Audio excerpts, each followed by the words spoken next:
pour traiter alliance avec le peuple, pour être la lumière de nation, pour ouvrir les yeux des aveugles, pour faire sortir de prison le captif. C'est ça d'ailleurs le thème même de notre message, comme nous l'avions dit au départ, pour faire sortir de prison le captif et de leur cachot ceux qui habitent dans les ténèbres. Et on peut même continuer. Je suis l'Éternel, c'est là mon nom, et je ne donnerai pas ma gloire à un autre, ni mon honneur aux idoles.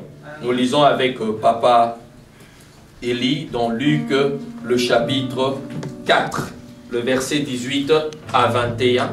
Et après nous allons aussi lire Luc le chapitre 19, le verset 5 à 10. Nous lisons Luc 4. Luc chapitre 4, verset 18 à 21. Nous lisons au nom de Jésus. Amen. L'Esprit du Seigneur est sur moi parce qu'il m'a oint pour guérir ceux qui ont le cœur brisé, pour annoncer la bonne nouvelle aux pauvres. Il m'a envoyé pour proclamer aux captifs la délivrance, et aux aveugles le recouvrement de vue, pour envoyer libre les opprimés, pour proclamer une année de grâce du Seigneur. Puis voilà le livre de rendu aux serviteurs et s'assit. Les yeux de tous dans la synagogue étaient fixés sur lui. Alors il s'est mis à leur dire, aujourd'hui, cette parole de l'Écriture que vous venez d'attendre est accomplie. Amen. Est-ce qu'on peut acclamer la parole de Dieu? La Bible dit, cette parole que vous venez d'entendre, alléluia, cette parole des Écritures que vous venez d'entendre, c'est accompli, alléluia. Je veux vous dire un mystère qui se cache lorsque nous lisons la Bible ou lorsque nous prêchons. Il y a une de nos filles que nous encadrions autrefois dans le ministère qui souffrait de la dysménorrhée, c'est-à-dire elle avait des règles douloureuses. Elle avait passé un temps où elle ne voyait plus ses règles, alors qu'elle n'était même pas enceinte. Elle nous a soumis cette requête-là, et nous avons prié, nous avons commencé à prier. Mais les choses semblaient rester la même. Et un jour, alors que nous étions allés dans une retraite de prière, il s'est arrivé que pendant qu'un bien-aimé était en train de lire la Bible, je dis bien de lire la Bible, tout à coup, la sœur a vu encore son sang. Et pour elle, c'était un très grand miracle, je vous assure. Alléluia. Je veux parler peut-être un peu à nos mamans. C'est vrai, lorsque ces cycles menstruels arrivent, on pense que c'est normal. Oui, c'est vrai, c'est normal. Mais il y en a d'autres qui sont troublées, qui ne savent même pas le voir. Non pas parce qu'elles ont atteint l'âge de la ménopause, mais parce que quelque chose a été troublé dans leur façon, dans leur système génital. Alors c'est ça. Et quand à chaque fois, chaque mois tu vois témoin, bénis le Seigneur. Alléluia. Ne considère pas que tout ce que tu as c'est un acquis, tu le méritais. Non, c'est juste la grâce divine. Alléluia. C'est vraiment la grâce divine et il faut être toujours reconnaissant. Et Jésus-Christ a ouvert le rouleau. Après avoir lu, il l'a refermé. Il a dit cette parole. C'était quoi la parole? Cette parole qui dit quoi? Tu peux répéter bien cette parole. Lis bien cette parole. Cette parole qui s'était accomplie. Ça commence ici à dire, l'Esprit du Seigneur est sur moi parce qu'il m'a oint pour guérir ceux qui ont le cœur brisé. Pour guérir ceux qui ont les cœurs brisés. Pour annoncer la bonne nouvelle aux pauvres. Pour annoncer la bonne nouvelle aux pauvres. Il m'a envoyé pour proclamer aux captifs la délivrance. Pour annoncer aux captifs la délivrance. Et aux aveugles le recouvrement de la vie. Et aux aveugles le recouvrement de la vue. C'était ça justement. Cette parole, cette bonne nouvelle. Une bonne nouvelle, une année de grâce. Alléluia. Une année de grâce. Et Jésus-Christ a dit, enfin, cette parole que vous aviez entendue, ça j'aime. C'est accompli aujourd'hui. Oh, j'aime parce que Jésus-Christ est le même. Si cette parole pouvait s'accomplir dans le passé, cette parole est encore valable jusqu'aujourd'hui. Jésus-Christ continue encore à délivrer les captifs. Jésus-Christ continue encore à ouvrir les yeux des aveugles.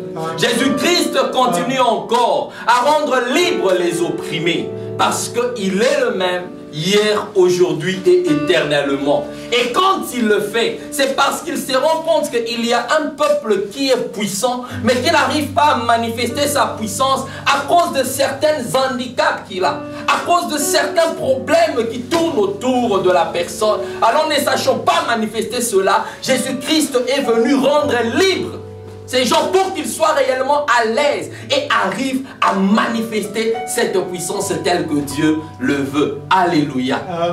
Bien-aimés, c'est vrai, c'est plus facile pour nous en étant là. Ça a été facile de quitter la maison et de venir en ces lieux. Tu entres, tu te laves, tu prends ta voiture, tu roules. Vous savez combien de personnes en ces moments, ça fait plus d'une année, plus de 2 ans, de 3 ans, il a un véhicule, mais il ne touche plus à son véhicule. Pourquoi? Parce qu'il est un prisonnier. Il a été séparé de son véhicule. Vous avez suivi avec moi ce qui se passe au Nigeria. Plus de 200 filles, jeunes filles, partant de 15 ans jusqu'à 20 ans ou 15 ans à 18 ans, qui sont allées à l'école pour étudier, avoir la connaissance. Et tout à coup, il y a des méchants hommes, les mauvais. C'est pour vous faire voir combien l'ennemi combat la puissance. Ces enfants étaient là pour avoir la puissance intellectuelle. Alléluia. Une puissance qui fera de ces jeunes filles des femmes dans la société. De femmes qui seront des bonnes mères de famille. De jeunes filles qui plus tard arriveront à gérer certains postes dans la société. Qui pouvaient être de PDG, des ministres. Et le diable, voyant l'avenir de ces jeunes filles, sachant bien que parmi ces jeunes filles, on avait de ceux-là qui seraient puissantes, le diable a dit non, je dois faire quelque chose pour arriver à détourner leur destinée. Voilà pourquoi pendant que la Bible dit, le voleur ne vient que pour détruire, tuer, dérober et voler. Mais le Fils de l'homme vient pour donner la vie en abondance. Alléluia. Le Fils de l'homme est venu pour donner la vie. Mais le diable, lui, n'a qu'un chantier. Dans notre pays, on parle de 5 chantiers. Mais je m'aimerais parler peut-être de ce matin les 3 chantiers du diable. Qui n'est que de voler, de tuer, de détruire. C'est ça sa vie. C'est ça, c'est pour ça qu'il est créé. Bien qu'au départ, il était Lucifer, il était bien. Mais après avoir prêché, il est venu dans une pensée destructive. Et ces jeunes filles, on ne sait même pas où elles sont. On ne sait pas où elles sont. Imaginez-vous cette jeune fille qui restait gardée vierge tout au long de sa vie. Elle a suivi le conseil de sa mère, le conseil de son père. Fais attention aux garçons. Elle s'est gardée. Cette fille qui aimait le Seigneur, qui aimait Jésus. Et un jour, alors qu'elle va, quel est ce péché que cette jeune fille a fait pour mériter cela? C'est juste pour vous dire que quand vos enfants vont à l'école et reviennent, bénissez le Seigneur. Dites merci Jésus. Dites gloire au Seigneur. Parmi elles, quelques-uns sont violés déjà. On les a vendus, ces filles. Et entre guillemets, au nom de Allah. Quel est ce Dieu qui peut permettre à ce que les vies de jeunes filles soient détruites? Alors que c'est Jésus est venu donner la vie en abondance. Jésus ne vient pas pour détruire, c'est le diable qui vient détruire. Je prie dans le nom de Jésus que Dieu console ses cœurs. Cette fille qui s'est vue abusée, cette fille qui a été violée, et elle ne croit même peut-être plus à son avenir. Mais j'aime, ce message est accompli aussi pour ces filles, peu importe ce qui est arrivé. Il y a un Dieu qui console les cœurs brisés. Les parents ne savent plus quoi faire face à un gouvernement irresponsable. Voilà pourquoi si Dieu ne bâtit pas, celui qui bâtira, bâtira en vain. Vous avez suivi avec moi comment on a cherché Malaysia Airlines. On a cherché cet avion-là. Mais aujourd'hui, 3 mois, 4 mois, où est parti cet avion? Où est parti? Les hommes ont manifesté, ont rassemblé leur puissance. Alléluia, Église de Dieu. Peu importe la puissance que les hommes peuvent associer leur puissance, elle n'égalera jamais la puissance de Dieu. Amen. Elles ont cherché, elles ont eu à rassembler leur puissance, mais malheureusement, elles n'ont même pas su trouver cet avion. Si Dieu ne garde pas, celui qui garde, garde en vain. Si Dieu ne protège pas, celui qui protège, protège en vain. Et que dire de cette féerie coréenne qui allait dans une excursion, si on peut dire, dans le cadre d'une école? Vous comprenez un peu ces choses, Église de Dieu? Et arrivé à la mer, à l'épave, la féerie a commencé à sombrer comme le Titanic. Et combien de vies de jeunes filles et de jeunes garçons ont été perdues. En fait, quand vous voyez toutes ces choses, ne vous dites pas que vous êtes meilleur ou que vos enfants sont meilleurs. Quand vos enfants sortent et reviennent, dites-vous que c'est la gloire du Seigneur. Bien-aimé, j'aimerais te dire que l'ennemi est méchant. L'ennemi est en train de voir des destinées glorieuses. Il voit des destinées puissantes dans des familles. Voilà pourquoi il cherche à détruire l'avenir de nos enfants. Voilà pourquoi, parents, lève-toi dans la prière. Papa, lève-toi dans la prière. Maman, lève-toi dans la prière. Ne donne pas la place à l'ennemi. Ne donne pas la place à l'ennemi. La Bible dit l'ennemi est descendu vers vous, animé d'une forte colère. Chaque jour, je veux te dire, l'ennemi ne sourit jamais. Toutes les fois que tu viens à Shama, tu as levé tes mains. L'ennemi ne sourit jamais. Il est très fâché. Il est mécontent toutes les fois que tu viens à l'église. Et voilà pourquoi il ne cherche qu'à détruire. Il ne veut pas te faire vivre le plan merveilleux de Jérémie chapitre 29, le verset 11. Alléluia. Est-ce qu'on peut me donner même un micro simple, c'est pas de problème. La Bible est en train de dire cela dans Jérémie 29, 11. Je connais le projet que je forme à votre sujet. Projet de paix et non de malheur. Pour que vous puissiez avoir un avenir et une espérance. Et l'ennemi connaît bien qu'il y a un projet, il y a un plan de Dieu qui s'attache à ta destinée. Et il ne te laissera jamais bénéficier de cela. Alléluia. Il ne te permettra jamais de bénéficier de ces plans merveilleux. Il sera là toujours pour combattre parce qu'il sait que dans ces plans-là, il se cache ta puissance. Il faut être distrait ou aveugle pour ne pas comprendre que l'ennemi ne t'aime pas. Je veux que tu comprennes ce matin que l'ennemi ne t'aime pas. Si on ne te l'a jamais dit, je te le dis de tout mon cœur, le diable ne t'aime pas. Et il ne t'aimera jamais en aucun jour. Voilà pourquoi il cherche à détruire sérieusement ta vie. Mais la bonne nouvelle est que même les vies pour lesquelles il a eu déjà à détruire, Jésus est là pour donner la vie en abondance là où le diable avait détruit. Voilà pourquoi ne te soucie pas de certaines choses qui ont été détruites dans ta vie. C'était peut-être par ignorance, mais maintenant, c'est le temps de la connaissance. Alléluia. C'est le temps de la connaissance pour que tu ne commettes plus les mêmes erreurs. Alléluia. Nous allons encore lire Luc, le chapitre 19, le verset 5 à 10. Et pendant que moi je vous lis déjà Luc, le chapitre 13, le verset 10 à 17, pour vous faire voir combien le diable ne joue pas. Pendant que nous jouons peut-être, mais on doit se rassurer que le diable, lui, il ne joue pas avec le gens. Jésus enseignait dans une des synagogues le jour du sabbat. Et voici, il y avait là une femme possédée d'un esprit qui la rendait infirme depuis 18 ans. Elle était courbée et ne pouvait pas du tout se redresser. Alléluia, on est ensemble? Gloire au Seigneur. Vous pouvez vous imaginer que pendant 18 ans, quelqu'un est malade. Pour les médecins, quand tu lui dis que non, ce sont des esprits mauvais, il te prend pour un fou. Il ne te comprend pas. Mais des fois, le diable est intelligent que même les médecins. Parce que c'est lui qui est en train de fomenter une maladie. Il crée une maladie. Et il te fait travailler, toi, médecin, sérieusement. Voilà pourquoi un médecin qui ne travaille pas avec l'Esprit de Dieu risquerait de tuer beaucoup de personnes inutilement. De faire souffrir des gens inutilement par des chirurgies inutiles. Alors qu'à la place de chercher un bistouri, il fallait seulement dire esprit mauvais, sors au nom de Jésus et la personne est libre. Amen, amen. Amen. La Bible dit ceci, lorsqu'il a dit verset 12, Jésus lui adressa la parole et lui dit, femme, tu es délivrée de ton infirmité. Femme, tu es délivrée de ton infirmité. Je ne sais pas quelle infirmité tu as cet après-midi, mais puisque c'est la journée de la femme, puisque c'est votre journée, j'aimerais dire à une femme, dans le nom de Jésus, peu importe cette infirmité qui est en train de troubler ta destinée, je prie que le Seigneur te délivre dans le nom de Jésus-Christ. Et la Bible dit, il lui imposa les mains, à l'instant, elle s'est redressa.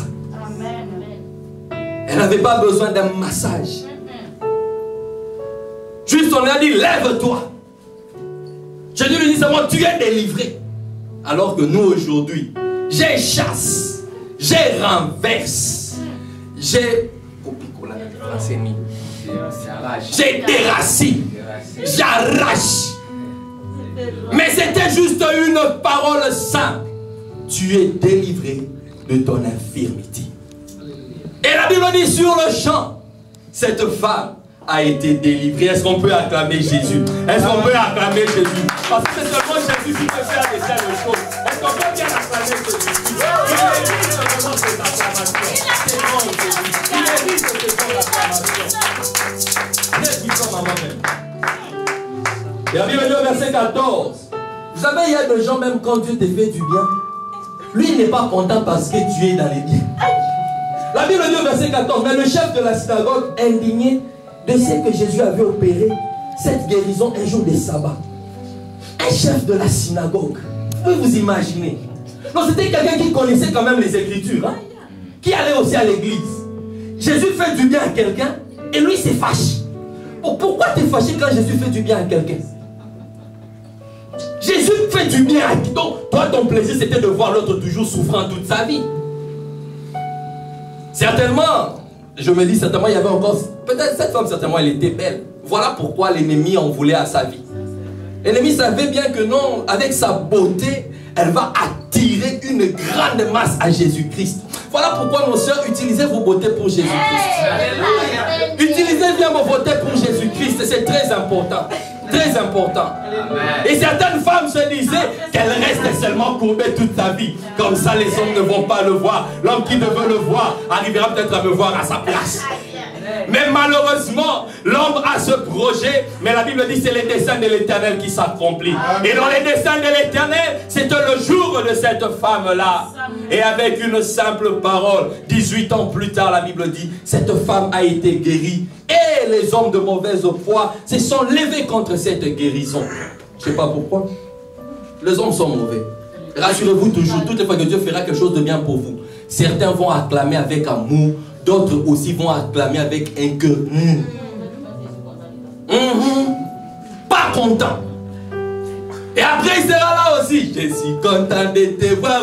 Mais dans le cas, si tu savais la chanson qui est à l'intérieur. Ah oui, maman. Et la Bible appelle ces gens comment? Hypocrites. J'aime bien quand le pasteur Béni dit race des vipères. Vous faites semblant de vous réjouir des bénédictions des autres, alors qu'en réalité vous êtes confus, vous êtes fâchés. D'ailleurs, ta colère n'empêchera même pas que Dieu bénisse. Je préfère que Dieu te bénisse encore davantage. Comme ça, ta colère va encore monter encore davantage.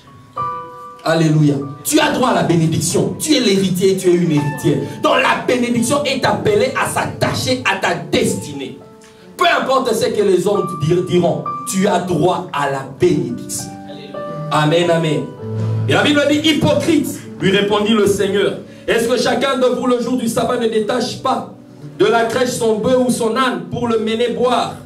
Et cette femme qui est une fille d'Abraham, cette femme qui est une fille d'Abraham et que Satan tenait liée depuis 18 ans, ne fallait-il pas la délivrer de cette chaîne le jour du sabbat? C'est une question.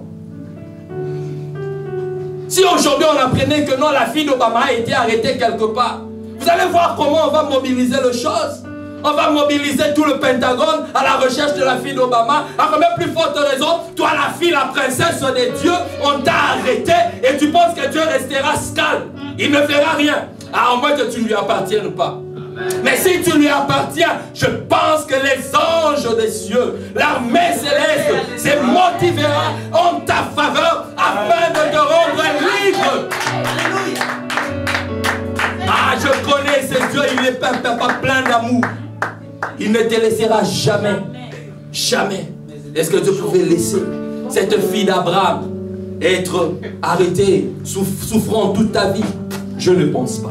Papa, nous lisons encore. Là, c'était. Les mamans peuvent dire aujourd'hui, c'est notre jour. Très bien. Il y a aussi des fils d'Abraham. Il n'y a pas seulement de filles d'Abraham. Il y a aussi des fils d'Abraham. Nous lisons l'histoire d'un fils d'Abraham aussi. On y va, papa. C'est Luc. Ah, tu avais déjà oublié. Luc, le chapitre 19, 5 à 10. lis que chapitre 19, versets 5 à 10. Amen. Nous lisons au nom de Jésus. Amen. Lorsque Jésus fut arrivé à cet endroit, il leva les yeux et lui dit, Zachée, hâte-toi de descendre, car il faut que je demeure aujourd'hui dans ta maison. Quelle bonne nouvelle. Jésus dit, je viens chez toi. Zachée se hâta de descendre et reçut avec joie. À cette vue, tout murmurait et disait, il est allé loger chez un homme pécheur. Arrête-toi, papa. C'est ça les hommes toujours. Là-bas, ils se plaignent parce qu'on a visité quelqu'un. Et on a délivré quelqu'un. Et là, parce qu'on est allé visiter. Tu te plains parce qu'on est allé visiter. Est-ce que vous comprenez à quel niveau les cœurs des hommes sont très mauvais? Parce qu'on a entendu, j'étais allé voir le frère Jadot. Quelqu'un est fâché. Ça a un sens.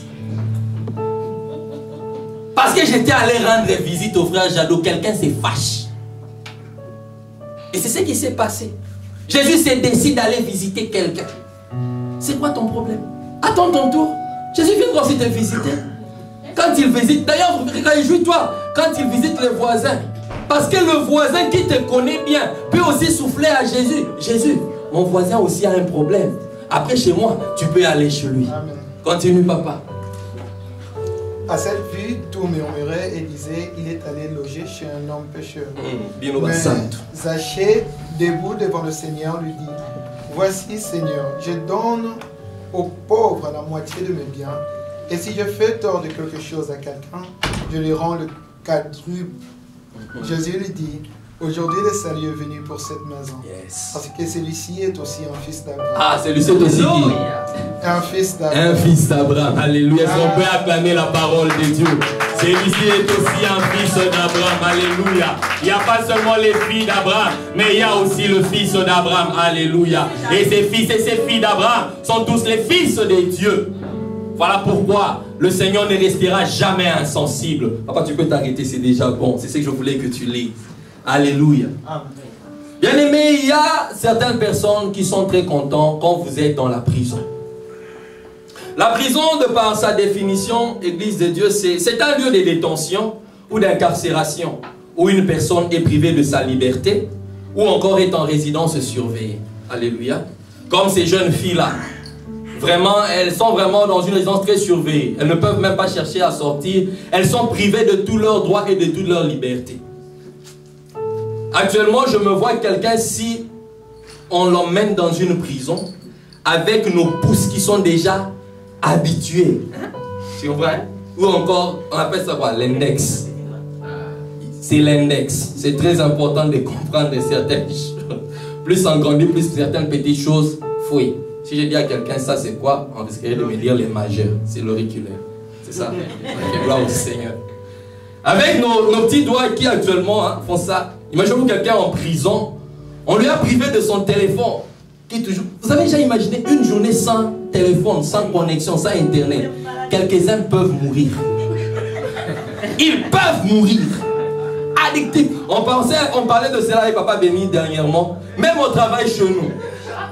Vous êtes 6, mais chacun. Que Dieu libère son peuple un peu de cet esprit. Les gens deviennent addictifs, les gens deviennent trop attachés à leur téléphone. Ils se réveillent le matin, la première des choses, Facebook, ils regardent le rouge là. Est-ce que c'est le globe qui est rouge? Est-ce que c'est les deux têtes là qui sont rouges? Pour savoir est-ce qu'il y a un message ou est-ce qu'il y a une demande d'amis. Et on n'a même pas le temps de dire à Dieu merci pour les 2 yeux que tu m'as donnés qui peuvent m'aider à voir qu'il y a un message qui est entré dans mon téléphone. Ça prouve à combien les téléphones est bien, mais ça, la manière dont il commence à être utilisé, ça devient comme une possession démoniaque. On peut oublier sa Bible à la maison, mais on n'oubliera jamais son téléphone.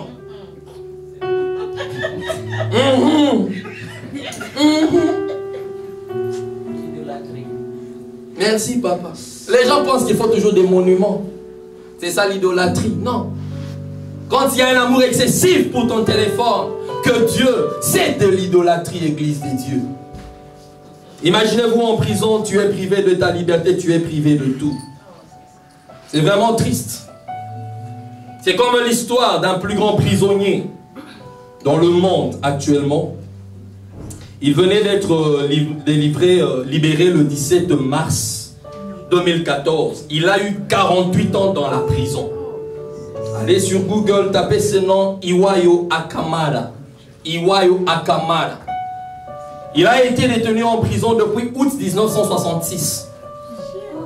Il a passé 48 ans, presque un siècle, un demi-siècle dans la prison. Et c'était ça sa vie. Et vous savez, il y a des prisons où on te met aussi vraiment dans le fin, au sous-sol. C'est trop noir, tu ne sais même plus, tu ne sais même plus compter les jours. Comme c'était l'histoire d'une personne, il arrivait à comprendre qu'aujourd'hui c'est le premier, les deux, il entendait seulement un train passer. Il savait que ces trains-là passaient à chaque 6 heures. Quand il entend un train passer, 6 heures. Demain, 6 heures. Donc c'est le 2, le 3, ainsi de suite. Mais toi, tu es libre. Tu es libre. Tu fais ce que tu veux. Après l'église, on va aller jouer au bowling. Après l'église, on va aller au mall. On va aller choper. Mais pendant que tu y penses, il y a quelqu'un qui a déjà détruit ses programmes dans sa tête. Pourquoi? Parce qu'il est dans la prison. Et il y est là pour une durée indéterminée. Peut-être prison à vie. Et d'autres sont là pour des durées bien déterminées. Mais d'autres aussi sont là. Ils sont dans la prison des prisons. C'est-à-dire on appelle ça le couloir de la mort. Et ils attendent la mort seulement. Ils attendent seulement la mort. La Bible dit quand un agneau qu'on emmène à la boucherie, il n'attendait que sa mort. Des fois ça fait mal quand vous voyez un agneau. Chez nous là-bas à Massina au pays, il y a un coin là on appelle Ngandanta, comment on appelle ça encore? Là où on a battu abattoir. Abattoir, je ne sais pas, quelque chose comme ça. Où on mettait déjà bien des animaux qu'on va abattre sérieusement. Donc il n'y a aucune chance pour eux. On doit les abattre pour que toi tu sois nourri. Vous comprenez ces choses, Église de Dieu? Et c'est ce qui se passe. Il y a quelqu'un qui est dans un couloir de la mort et qui a perdu toute espérance. Mais alors que toi, tu t'es dit aussi que non, Seigneur, j'ai perdu tout espoir. Toi, tu as perdu tout espoir. Tu n'as pas mangé aujourd'hui, gloire au Seigneur, mais demain tu mangeras. Tu ne t'es pas habillé aujourd'hui, demain tu t'habilleras. Tu n'as pas une voiture aujourd'hui, demain tu auras une voiture. Mais il y en a des seuls à l'église de Dieu qui déjà dans le couloir de la mort, ils n'attendent que sa mort. C'est ça sa vie. Voilà pourquoi la Bible dit pensez, souvenez-vous, priez pour les prisonniers. C'est très important, Église de Dieu. Une catégorie que nous oublions. Nous oublions, Église de Dieu. Peu importe le mal qu'il avait fait, mais en ce moment il est là en train d'attendre seulement sa pendaison. Comme il y a un dernièrement là, alors qu'on est allé même lui piquer pour lui donner cette injection létale. Au lieu que ça l'achève directement, ça lui a pris presque toute une journée. Quelle douleur, quelle peine. Il y a des ceux-là qui sont dans des chaises électriques. Ah mais toi là tu es libre. Voilà pourquoi la Bible c'est pour la liberté que Christ t'a affranchi. Réjouis-toi de cette liberté, Église de Dieu. Des fois nous voulons beaucoup, mais cette liberté seulement que Jésus te donne, apprends à dire merci à Jésus pour la liberté. Dis merci à Jésus pour la liberté que tu as. C'est très important, Église de Dieu. Et ce qui est sûr, Église de Dieu, ceux qui sont dans la prison, quelques-uns n'ont qu'une seule option, que nous appelons la grâce présidentielle, qui s'accompagne souvent d'un pouvoir d'amnistie. La grâce présidentielle, c'est-à-dire Jésus... Oh mon Dieu. Le président se décide. Peu importe le jugement qui a déjà été, le verdict qui a été donné, mais le président, à cause de ce qu'il est président, il décide à ce que non, qu'on lui fasse grâce, qu'on lui compte plus ses fautes, qu'on t'enlève ta faute. Et voilà pourquoi la Bible dit là où le péché a abondé, sa grâce a surabondé. L'ennemi était là toujours pour nous accuser à cause de nos péchés. Mais la Bible dit il n'y a aucune condamnation pour ceux qui sont en Jésus. Parce qu'il y a quelqu'un qui a eu à payer tes péchés. Non pas avec l'argent ni l'or, mais c'est comme le pasteur l'a dit au départ, avec son propre sang. Le sang de Jésus est précieux. C'est ce sang qui t'a racheté, qui t'a payé, Église de Dieu, afin que tu sois libre. Toi qui autrefois été condamné à cause de tes péchés, parce que la Bible dit, le salaire du péché, c'est la mort. Mais Jésus-Christ a accepté de prendre cette peine capitale pour que toi tu sois libre. Pour que toi tu sois libre. Jésus est bon. Très bon.